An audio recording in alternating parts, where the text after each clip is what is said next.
لله رب العالمين الحمد لله رب العالمين الرحمن الرحيم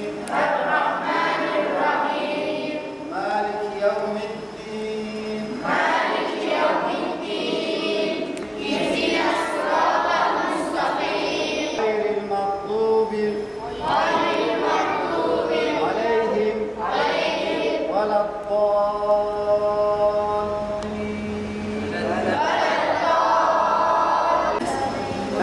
Kürsünüzü gel.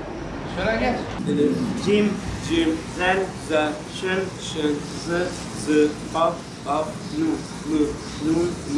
baf, zı, şın, zel, cim, enif, cim,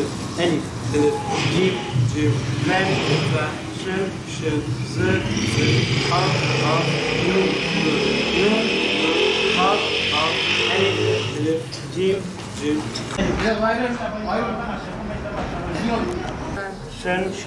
zı, kaf, nun, kaf, zı, şın, zel, cim, enif. Şu tarafa gel.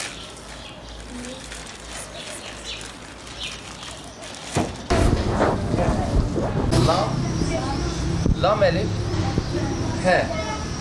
Tamam. Bu satırı böyle yukarıdan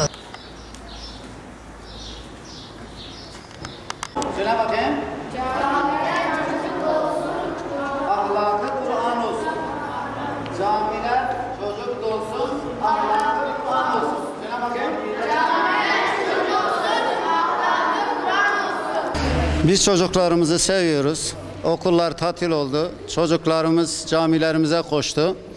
Bu seneki sloganımız camiler çocuk dolsun, ahlakı Kur'an olsun. Şu anda ilk gün olmasına rağmen 40 tane çocuk kaydımız var. Çocuklar sevinerek geliyor. Burada her cuma kahvaltı veriyoruz. Ondan sonra derslerimize başlıyoruz. Hem eğitim, hem oyun, hem muhabbet var camilerimizde. Elhamdülillahi Rabbil alemin. Errahmanirrahim. Maliki yevmiddin.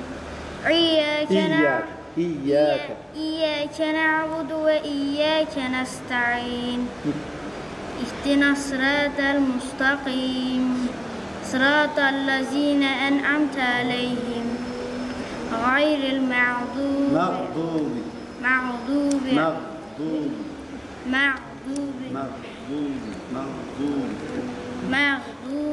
aleyhim veleddallin. Kur'an okuyor. Ama çocuklar yoktu. Kur'an okumayı çok sevdim. Buraya geldim.